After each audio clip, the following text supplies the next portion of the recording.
Peristiwa yang menargetkan penculikan kepada sejumlah perwira tinggi Angkatan Darat yang terjadi pada malam hari tanggal 30 September tahun 1965 meninggalkan misteri hingga hari ini. Siapa dalang sesungguhnya dari peristiwa yang kemudian dikenal dengan nama G30S PKI?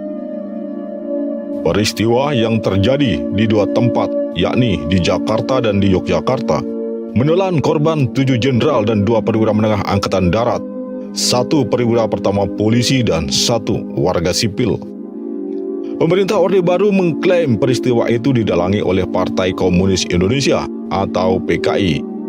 Rezim Orde Baru kemudian melancarkan sebuah operasi balasan dengan melakukan pemberantasan terhadap PKI. Gerakan ini menelan puluhan ribu jiwa rakyat Indonesia yang dibantai karena dianggap sebagai anggota PKI. Sejarah kemudian mencatat PKI bersama ideologinya menjadi hal yang tabu dan terlarang di Indonesia. Selama 32 tahun berkuasa, pemerintah Orde Baru memonopoli kebenaran tunggal tentang peristiwa itu. Wacana yang dibangun oleh rezim itu menyatakan bahwa peristiwa gerakan 30 September atau G30S PKI dilakukan oleh PKI. Tujuan dari gerakan itu adalah untuk merebut kekuasaan dari pemerintah yang sah dan hendak mengganti ideologi Pancasila dengan komunisme yang berasal dari Marxisme dan Leninisme. Selama itu, tak ada ruang diskusi untuk menemukan wacana alternatif. Sejarah adalah milik penguasa. Namun setelah 32 tahun berkuasa, Orde Baru tumbang digantikan dengan era reformasi. Klaim bahwa PKI adalah pelaku tunggal dari peristiwa berdarah itu kembali dipertanyakan. Beragam teori dan spekulasi tentang peristiwa berdarah itu selama masa Orde Baru dibicarakan secara sembunyi-sembunyi. Pada era reformasi ini dibicarakan secara terang-terangan. Pelajaran sejarah di sekolah-sekolah pun tidak lagi mengajarkan bahwa peristiwa gerakan 30 September didalangi oleh PKI, melainkan menyampaikan beberapa teori tentang siapa dalang dari peristiwa tersebut. Sejarah tentang peristiwa itu kembali terbuka untuk dikaji kebenarannya. Benarkah Partai Komunis Indonesia adalah dalang tunggal dari peristiwa berdarah pada malam tanggal 30 September tahun 1965? Atau justru sebaliknya, Soehartolah dalang sesungguhnya dari peristiwa tersebut? Atau mungkin juga benarnya dikatakan oleh Bung Karno bahwa dalang dari peristiwa itu tidak tunggal, melainkan sebuah konspirasi yang melibatkan pihak asing yang ingin menancapkan pengaruh dan kepentingannya di Indonesia. Admin mengangkat topik ini bukan untuk menyoal ideologi komunisme yang sudah pasti bertentangan dengan Pancasila, namun untuk mencari tahu siapa dalang sesungguhnya dari peristiwa yang kemudian dinamakan G30S PKI. Sangat penting bagi generasi penerus untuk mengetahui kebenaran sejarah dari peristiwa itu agar tidak menimbulkan keraguan di kalangan generasi yang tidak mengalami saat peristiwa itu terjadi. Kebenaran yang memang sebenar-benarnya, bukan kebenaran yang direkayasa untuk kepentingan kekuasaan. Setidaknya ada 9 teori yang berbicara tentang siapa sebenarnya yang bermain di balik peristiwa berdarah itu. Untuk mengetahui teori-teori itu secara lengkap, simak video ini hingga selesai.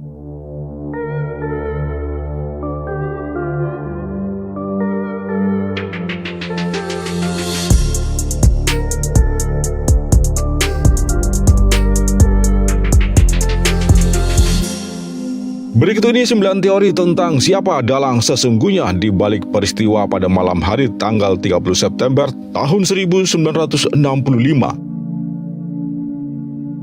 Teori pertama, G30S PKI adalah hasil operasi intelijen Amerika CIA.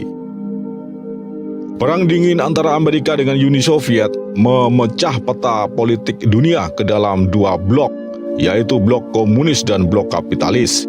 Indonesia yang merupakan pelopor negara-negara non-blok, yaitu negara-negara yang bebas dari pengaruh kepentingan kedua blok yang sedang bersaing, dinilai oleh Amerika tidak netral lagi. Amerika mengetahui bahwa lebih dari 3 juta penduduk Indonesia telah bergabung dengan Partai Komunis atau PKI. Ide Presiden Soekarno untuk merangkul komunis dengan doktrinnya nasionalisme, agama, dan komunisme atau kemudian lebih dikenal dengan NASAKOM, dinilai Amerika memberi peluang yang besar kepada PKI untuk menjadikan Indonesia sebagai negara komunis.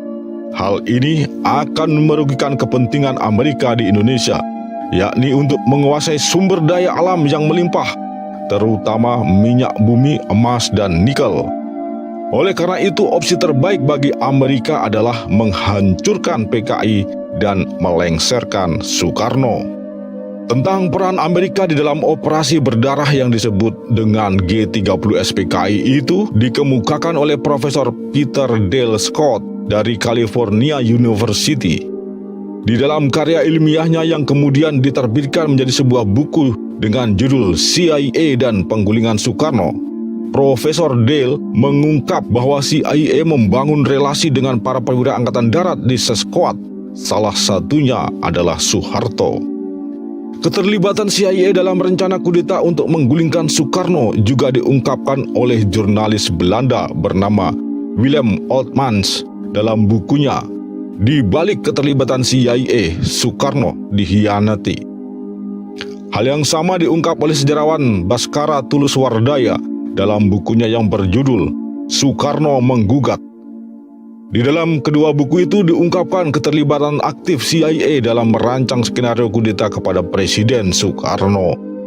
Sejarawan John Rosa dari British Columbia University, Kanada, mengungkapkan bahwa pada tahun 1965, Amerika memberikan bantuan kepada Kostrad, beberapa unit radio komunikasi yang antenanya didirikan di depan markas Kostrad, di mana Soeharto sebagai panglimanya. Jurnalis Kathy Kaden melakukan investigasi kepada para mantan pejabat tinggi Amerika Serikat dan menemukan bukti bahwa Amerika Serikat memantau komunikasi Angkatan Darat melalui radio-radio tersebut.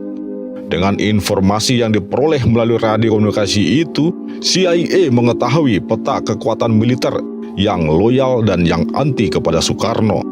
CIA menyusun daftar para perwira dan mengklasifikasikan berdasarkan kecenderungan politiknya. Secara garis besar, teori ini mengatakan bahwa CIA merancang untuk melenyapkan komunisme dan menggulingkan Soekarno dan memunculkan penguasa baru yang pro terhadap kepentingan Amerika. Teori kedua, gerakan 30 September merupakan titik temu antara kepentingan Inggris dan Amerika Serikat. Teori kedua ini mengkonfirmasi keterlibatan CIA di dalam merancang kudeta terhadap Soekarno. Hanya saja bukan cuma Amerika yang terlibat, tetapi juga Inggris. Teori ini dikemukakan oleh Greg Paul Green di dalam bukunya yang berjudul The Genesis of Konfrontasi Malaysia, Brunei, dan Indonesia. Menurut Paul Green, bukan hanya Amerika yang berkepentingan untuk melengsarkan Soekarno, tetapi juga Inggris. Hal itu disebabkan oleh sikap vokal Soekarno terhadap isu neokolonialisme dan neoimperialisme yang dinilai sebagai penghalang bagi kapitalisme yang dipelopori oleh Amerika dan Inggris untuk melakukan investasi dan melindungi aset-aset kedua negara itu di Indonesia, terutama investasi untuk menguasai pertambangan emas dan minyak bumi. Dalam hal ideologi, Amerika ingin mencegah komunisme agar tidak berkembang di Indonesia. Soekarno dinilai memberi peluang besar kepada komunis untuk tumbuh subur. Sementara itu, Inggris yang membawahi persemakmuran negara-negara bekas koloninya, termasuk Malaysia dan Brunei, melihat Soekarno sebagai ancaman yang harus dilenyapkan. Hal itu berkaitan dengan agenda Soekarno untuk mengganyang Malaysia dan melakukan konfrontasi dengan Malaysia untuk mencaplok bekas jajahan Inggris itu menjadi bagian dari Indonesia. Baik Amerika maupun Inggris mempunyai kepentingan yang sama untuk melengsarkan Soekarno. Atas dasar itu, Paul Green menyimpulkan bahwa Amerika dan Inggris melalui dinas intelijen mereka merancang skenario Gerakan 30 September untuk menggulingkan pemerintahan Soekarno. Teori ketiga, Gerakan 30 September hasil konspirasi unsur-unsur Nekolim. Dalam pidatonya yang berjudul Nawaksara, Presiden Soekarno menyebut Gerakan 30 September dengan Gerakan 1 Oktober atau Gestok. Soekarno melihat dalang dari peristiwa itu tidak tunggal. Menurut Soekarno, peristiwa itu merupakan rekayasa unsur-unsur neokolonialisme dan neoimperialisme yang biasa disebut dengan Nekolim. Soekarno menyebutkan bahwa peristiwa Gestok didalangi oleh 3 unsur, yakni pimpinan PKI yang keblinger, kelihayan kekuatan-kekuatan neokolonialisme dan neoimperialisme, dan orang-orang yang tidak bertanggung jawab. Pernyataan Soekarno ini menunjuk pada keterlibatan asing dan orang-orang yang berencana mengambil alih kekuasaan. Soekarno menyebutkan bahwa pimpinan PKI yang keblinger karena mereka tidak mengetahui sedang dikendalikan oleh unsur-unsur neokolonialisme dan neoliberalisme, yakni Amerika dan Inggris, melalui agen-agen rahasia mereka.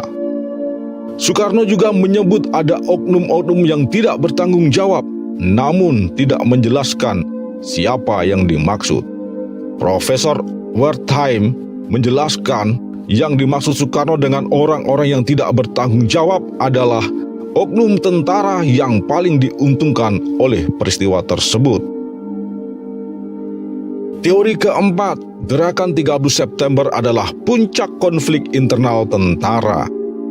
Teori ini didasarkan pada adanya perpecahan di tubuh angkatan bersenjata, yaitu persaingan antar matra maupun pilihan-pilihan politik yang memecah tubuh tentara menjadi 2, yakni pro-Nasakom dan anti-Nasakom. Perang ideologi yang terjadi di dunia dan di Indonesia juga berdampak terjadinya polarisasi di tubuh tentara menjadi 2 kutub. Satu kutub cenderung kepada komunisme dan kutub lainnya cenderung kepada kapitalisme. Letkol Untung, salah satu perwira yang condong kepada komunisme, mengkritik sejawatnya sejumlah jenderal yang hidup mewah dan memperkaya diri. Adanya perpecahan di tubuh Angkatan Darat diungkap juga oleh Harold Crouch di dalam bukunya yang berjudul Army and Politics in Indonesia. Crouch mengungkap bahwa menjelang tahun 1965 di dalam tubuh angkatan bersenjata terpecah menjadi 3 faksi, yakni faksi kiri yang mendukung Nasakom dan mendukung Soekarno, faksi tengah yang anti-Nasakom tetapi mendukung Soekarno, dan faksi kanan yang anti-Nasakom dan anti-Soekarno. Sementara di dalam tubuh staf umum Angkatan Darat terdapat 2 faksi, yakni faksi tengah dan faksi kanan. Faksi tengah di dalam tubuh Angkatan Darat dipelopori oleh Jenderal Ahmad Yani. Ahmad Yani adalah jenderal kesayangan Soekarno. Dia seorang Soekarnois. Namun Ahmad Yani berselisih paham dengan Soekarno dalam hal ide tentang Nasakom. Menurutnya, menyatukan nasionalisme, agama, dan komunisme merupakan kekeliruan yang fundamental, sebab antara agama dan komunisme seperti minyak dan air. Meskipun demikian, Ahmad Yani tetaplah loyal terhadap Soekarno. Kebijakan-kebijakan Ahmad Yani yang dinilai ambigu, di satu sisi anti terhadap komunis, tetapi di sisi lain sangat Soekarnois, mendapat tentangan dari mereka yang dimaksudkan sebagai faksi kanan.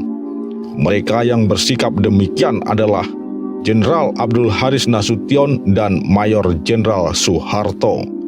Sementara itu, faksi kiri yang diwakili oleh Letnan Kolonel Untung menuding adanya Dewan Jenderal, yakni para penentang Nasakom yang berencana melakukan kudeta terhadap Presiden Soekarno. Oleh karena itu, Letnan Kolonel Untung yang ketika itu menjabat sebagai Komandan Batalion 1 Cakrabirawa, pasukan khusus pengawal presiden, mengambil inisiatif untuk melakukan penculikan kepada beberapa jenderal untuk mengamankan Presiden Soekarno dari rencana kudeta yang akan dilakukan oleh Dewan Jenderal. Sejarawan dari Cornell University, Benedict Anderson dan Ruth McPhee di dalam jurnal ilmiahnya yang kemudian dikenal dengan Cornell Paper melihat peristiwa G30 SPKI sebagai puncak konflik internal di tubuh tentara, terutama Angkatan Darat. Peristiwa berdarah yang terjadi pada malam hari tanggal 30 September tahun 1965 direncanakan oleh tentara, dilakukan oleh tentara, dan yang menjadi korbannya adalah tentara juga. Jadi, gerakan 30 September tahun 1965 adalah dari tentara, oleh tentara, dan untuk tentara. PKI secara organisasi maupun Soekarno tidak terlibat di dalamnya. Teori kelima, Soekarno merencanakan G30 SPKI. Mengingat eksekutor dari penculikan terhadap para jenderal pada malam hari itu adalah pasukan Cakrabirawa yang tidak lain adalah pasukan khusus pengawal presiden. Hal ini menimbulkan spekulasi bahwa Presiden Soekarno lah yang merencanakan penculikan itu. Atau setidaknya Soekarno mengetahui rencana operasi tersebut tetapi tidak mencegahnya. Anthony Dake dan John Hughes mengasumsikan bahwa peristiwa itu merupakan upaya Soekarno untuk melenyapkan kekuatan-kekuatan yang menentang dirinya. Kekuatan-kekuatan itu tidak lain adalah kelompok jenderal Angkatan Darat yang berencana untuk melakukan kudeta. Teori Dake dan Hughes diperkuat oleh kesaksian seorang pilot berkebangsaan India yang menjadi sahabat Soekarno dan sahabat banyak pejabat tinggi lainnya pada masa revolusi. Pilot itu bernama Sri Biju Patnaik. Biju mengungkapkan bahwa pada tengah malam tanggal 30 September, Soekarno menyuruh dirinya untuk segera meninggalkan Jakarta sebelum subuh karena Soekarno akan menutup Bandara Halim Perdana Kusuma keesokan harinya. Hal ini menunjukkan bahwa Soekarno sebenarnya tahu peristiwa itu sebelum terjadi. Teori Dake dan Hughes serta kesaksian Biju itu mendapat kecaman keras dari keluarga Soekarno. Peneliti utama LIPI, yakni sejarawan Asfi Marwan Adam, menilai teori tersebut adalah sebuah upaya desoekarnoisasi. Pendapat yang menuding Soekarno sebagai dalang dari peristiwa berdarah itu merupakan upaya untuk menghitamkan Soekarno dalam sejarah bangsa Indonesia.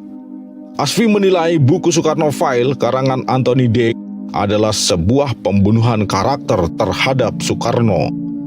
Yayasan Bung Karno menerbitkan sebuah buku yang berjudul Bung Karno Difitnah untuk mengkanter teori Dake dan Hughes.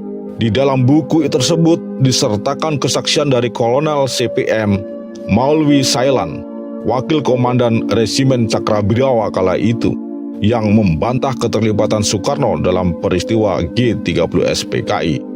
Menurut Sailan, Letnan Kolonel Untung menggerakkan Cakrabirawa atas inisiatifnya sendiri tanpa sepengetahuan Bung Karno. Teori ke-6, G30 SPKI adalah konspirasi antara Mao Zedong, Soekarno, dan Aidit. Seorang ilmuwan asal Ceko bernama Viktor Miroslavich dalam bukunya yang berjudul Kudeta 1 Oktober 1965 menyebutkan bahwa peristiwa berdarah yang disebut gerakan 30 September itu merupakan konspirasi yang didalangi oleh Mao Zedong, Aidit, dan Presiden Soekarno. Miroslav memaparkan keterlibatan Ketua Partai Komunis Cina Mao Zedong dalam kudeta berdarah gerakan 30 September. Tujuan dari penculikan para jenderal itu ialah untuk membersihkan musuh-musuh Soekarno dan memuluskan Partai Komunis Indonesia menjadi partai tunggal di Indonesia. Menurut Miroslav, konspirasi antara Mao Zedong, DN Aidit, dan Presiden Soekarno ternyata tidak berjalan sesuai rencana. Akibatnya justru terjadi kontraproduktif, yaitu menjatuhkan kekuasaan Presiden Soekarno dan menghancurkan PKI sendiri. Teori ketujuh, PKI adalah dalang dari gerakan 30 September.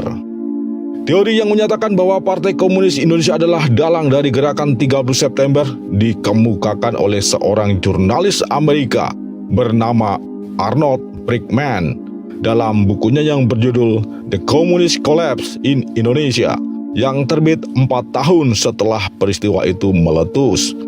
Menurut Brinkman, Partai Komunis Indonesia bersama biro khususnya yang melakukan rekayasa di dalam tubuh angkatan bersenjata sehingga meletuslah peristiwa berdarah tersebut. PKI memperalat unsur-unsur tentara untuk melakukan perebutan kekuasaan. Argumen dari teori ini diperkuat dengan rentetan peristiwa yang menyusul kemudian yang dilakukan oleh kelompok masyarakat di beberapa daerah yang menamakan diri Sentral Komite PKI. Motif dari peristiwa itu ialah Partai Komunis Indonesia ingin menjadi partai tunggal dan menjadikan Indonesia sebagai negara komunis seperti Republik Rakyat Tiongkok. Di dalam bukunya itu, Brinkman menyertakan hasil wawancara dengan Soeharto. Soeharto membantah segala tuduhan bahwa dirinya terlibat sebagai perekayasa peristiwa berdarah itu. Brinkman menggarisbawahi bahwa karena Soeharto terbebas dari kepentingan, maka dia dapat mengambil tindakan-tindakan tegas untuk menumpas pemberontakan yang dilakukan oleh PKI. Teori Brinkman ini menjadi dasar bagi Profesor Dr. Nugroho Noto Susanto untuk menulis buku putih yang menerangkan peristiwa G30S PKI. Buku putih itu selama 32 tahun dipropagandakan oleh pemerintah Orde Baru sebagai satu-satunya kebenaran sejarah terkait peristiwa berdarah tersebut. Buku itu menjadi rujukan bagi materi pembelajaran sejarah yang diajarkan di sekolah-sekolah. Buku itu pula yang menjadi dasar pembuatan film G30S PKI yang setiap tahunnya ditayangkan di televisi. Maka tidak heran jika teori ini yang paling banyak dipercayai kebenarannya oleh rakyat Indonesia. Meskipun demikian, beberapa kritikus sejarah menilai bahwa teori ini mengandung kejanggalan. Ketika peristiwa itu terjadi, hubungan antara Soekarno dengan PKI sedang mesra-mesranya. Banyak kader PKI diakomodir oleh Soekarno untuk menduduki posisi penting, termasuk menteri di dalam kabinet. Bagaimana mungkin PKI melakukan kudeta untuk merebut kekuasaan sementara sasaran penculikan bukan presiden, tetapi para jenderal angkatan darat? Sejarawan John Rosa, seorang profesor dari University of British Columbia, Kanada, dalam bukunya Dalih Pembunuhan Massal, Gerakan 30 September dan Kudeta Soeharto, menyajikan bukti-bukti bahwa Partai Komunis Indonesia sebagai organisasi tidak terlibat dalam perencanaan penculikan para jenderal. Rosa menyampaikan bukti-bukti bahwa keterlibatan Syam dan Untung sebagai kader PKI dalam peristiwa itu sebagai inisiatif kelompok kiri di dalam tubuh tentara, bukan keputusan partai. Bukti itu diperkuat oleh kesaksian Iskandar Subekti, Sekretaris Sentral Komite PKI, yang menyebutkan bahwa dari 12 anggota Politbiro PKI, tidak satupun yang mengetahui rencana G30S PKI. Aidit dan anggota Politbiro lainnya mendengar isu rencana kudeta yang akan dilakukan oleh Dewan Jenderal. Terhadap hal itu, Politbiro menyerahkan sepenuhnya kepada Aidit untuk mengambil tindakan atas isu tersebut. Aidit membentuk tim khusus yang terdiri dari anggota Biro Khusus yang diketuai oleh Sam Kamaruzaman dan Komisi Militer yang diketuai oleh Letnan Kolonel Untung. Tim khusus ini diberi 2 opsi untuk merespon isu kudeta yang akan dilakukan oleh Dewan Jenderal. Opsi pertama, menggagalkan rencana kudeta tersebut dengan melakukan aksi yang mendahului. Opsi kedua, membiarkan Dewan Jenderal melakukan kudeta kemudian membuat aksi balasan. Pemilihan kedua opsi itu sepenuhnya diserahkan kepada tim khusus tersebut. Oleh karena itu, pimpinan pusat dan cabang PKI di daerah-daerah tidak ada yang mengetahui rencana tersebut. John Rosa melihat ada misteri yang perlu diungkap. Mengapa Letnan Kolonel Untung memutuskan mengambil opsi untuk melakukan tindakan penculikan kepada para Dewan Jenderal? Apapun alasan yang menjadi pertimbangan Untung mengambil opsi itu, hal itu menegaskan bahwa keputusan untuk melakukan aksi penculikan itu adalah bukan keputusan partai, namun keputusan tim khusus yang sifatnya rahasia. Teori ke-8, Syam Kamaruzaman, perancang gerakan 30 September. John Rosa menyimpulkan bahwa perancang gerakan 30 September yang sesungguhnya adalah Syam Kamaruzaman, sedangkan Letkol Untung beserta tentara yang berhaluan kiri adalah eksekutor lapangan. John Rosa mengungkap adanya dua kelompok dari PKI yang bermain dalam peristiwa itu, yaitu Komisi Militer dan Biro Khusus. Komisi Militer yang terdiri dari Letnan Kolonel Untung, Brigadir Jenderal Suparjo, dan Kolonel Latif merupakan perwira militer aktif. Sedangkan Biro Khusus adalah badan intelijen partai yang juga diisi oleh para intelijen tentara dari 3 matra. Biro ini dipimpin oleh Syam Kamaruzaman. Letnan Kolonel Untung memberikan banyak informasi tentang perkembangan situasi terakhir kepada Syam, juga tentang rencana aksi yang akan dilakukan. Namun Syam tidak menyampaikan kepada Aidit, sehingga Aidit tidak dapat mengontrol pergerakan Untung dan pasukannya. Syamlah sutradara aksi berdarah itu yang sesungguhnya. Syam mendorong Letkol Untung dan kawan-kawannya untuk melakukan operasi malam itu dengan menjanjikan dukungan pasukan dan persenjataan dari Bandung. Hal itu membuat Untung penuh percaya diri melakukan operasi tersebut. Namun setelah operasi malam itu dilakukan, dukungan pasukan yang dijanjikan oleh Syam tidak pernah ada. Syam sengaja menjebak Untung untuk melakukan operasi. Beberapa sejarawan menilai Syam adalah missing link dari peristiwa G30 SPKI. Sebuah pertanyaan besar yang menjadi kunci untuk menyibak tabir misteri peristiwa berdarah tersebut adalah Syam bekerja untuk siapa? Secara kesejarahan, Syam Kamaruzaman mempunyai kedekatan dengan Ketua Politbiro PKI, DN Aidit, juga mempunyai kedekatan dengan Soeharto. Pada saat revolusi 45, Syam aktif dalam kelompok Patuk di Jogja yang membuatnya sering berinteraksi dengan jaringan Soeharto. Hal itu yang membuat hubungan keduanya terjalin baik. Syam juga pernah menyelamatkan Aidit pasca pemberontakan PKI Madiun, yang membuat Aidit sangat mempercayai kemampuan Syam. Ketika Aidit menjadi ketua PKI, dia menunjuk Syam sebagai ketua Biro Khusus. Sebagai ketua Biro Khusus, tugas Syam adalah salah satunya menjalin hubungan dengan militer untuk mengetahui isu-isu kepertahanan dan keamanan. Hal itu tidak sulit bagi Syam karena berteman dengan Soeharto dan beberapa perwira dari kelompok Patuk. Dalam pledoinya ketika di persidangan Mahmilub tahun 1967, Syam mengaku merekrut para perwira militer bukan sebagai anggota PKI tetapi bertindak atas nama PKI. Salah satu perwira yang berhasil direkrutnya adalah Suparjo. John Rosa mengungkap bahwa Syam adalah agen ganda. Tentang status Syam sebagai agen ganda diungkap juga oleh Profesor Wertheim. Dia adalah agen Aidit sekaligus agen Angkatan Darat.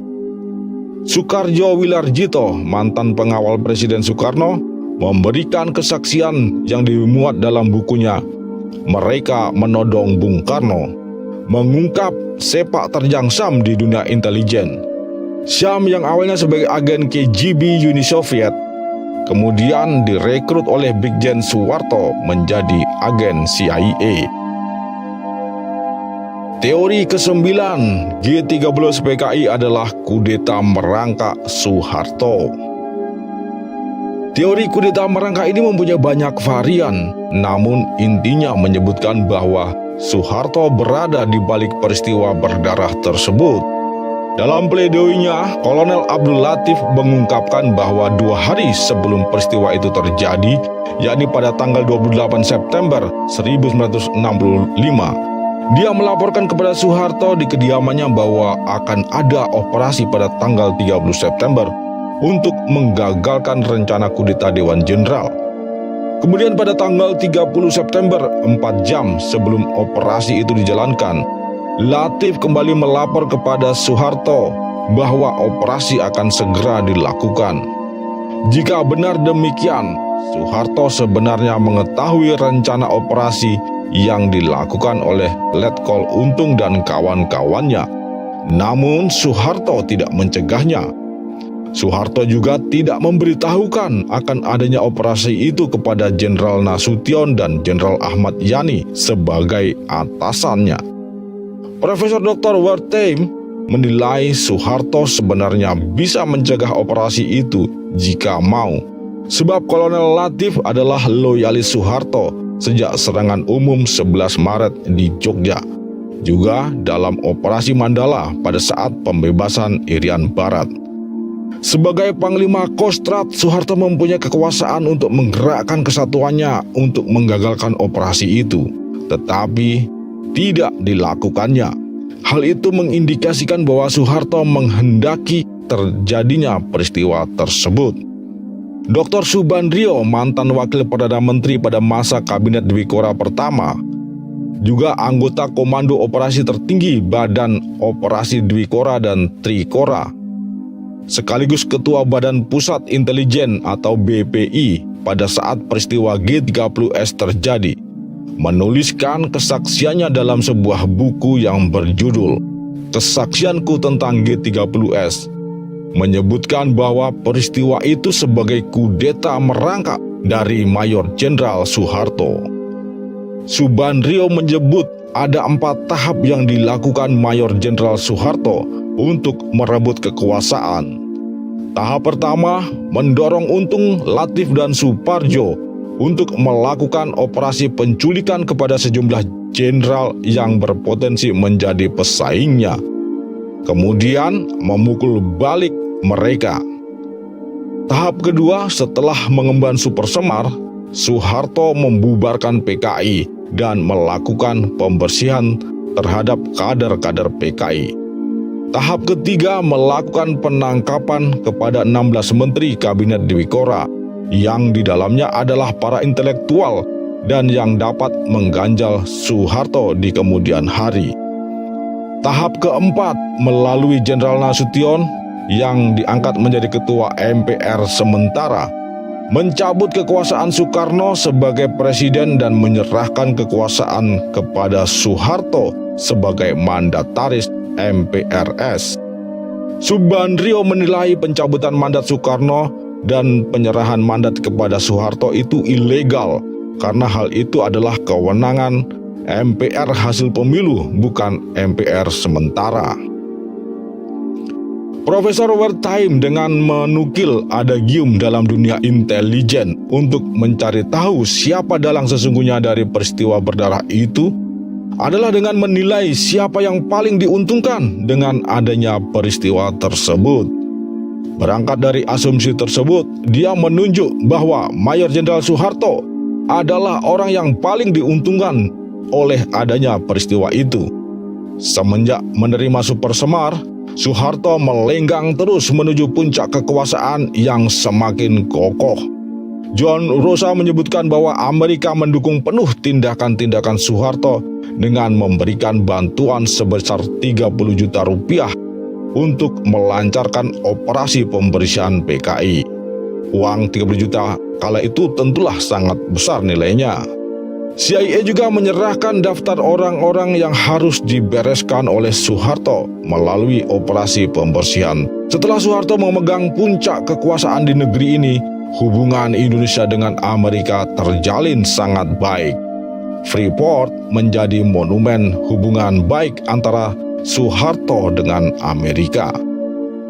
Meskipun demikian, beberapa pihak menilai semua teori yang didasarkan pada Cornell Paper tidaklah valid, sebab dokumen-dokumen yang menjadi rujukan dari Cornell Paper belum pernah diuji keabsahannya secara akademik. Juga teori-teori yang didasarkan pada kesaksian para mantan anggota PKI tidak relevan karena dipandang bagian dari upaya untuk melawan balik kepada Soeharto. Admin tidak membuat kesimpulan yang definitif tentang siapa dalang sesungguhnya dari peristiwa yang disebut Gerakan 30 September itu. Anda bisa menilai sendiri dari 9 teori yang disajikan, mana yang paling masuk akal bagi Anda. Secara pribadi, admin setuju bahwa komunisme jangan sampai menguasai Indonesia dan Pancasila adalah ideologi terbaik bagi bangsa Indonesia. Namun, mengungkap kebenaran sejarah dari peristiwa itu sangatlah penting agar ada kepastian bagi generasi selanjutnya. Mohon maaf jika ada kekurangan maupun kekeliruan dalam video ini. Narasi dalam video ini dikumpulkan dan disusun dari berbagai sumber. Semoga video ini ada manfaatnya. Salam dari Wong Curahjati. Wassalam, Rahayu. Semoga Tuhan memberkati.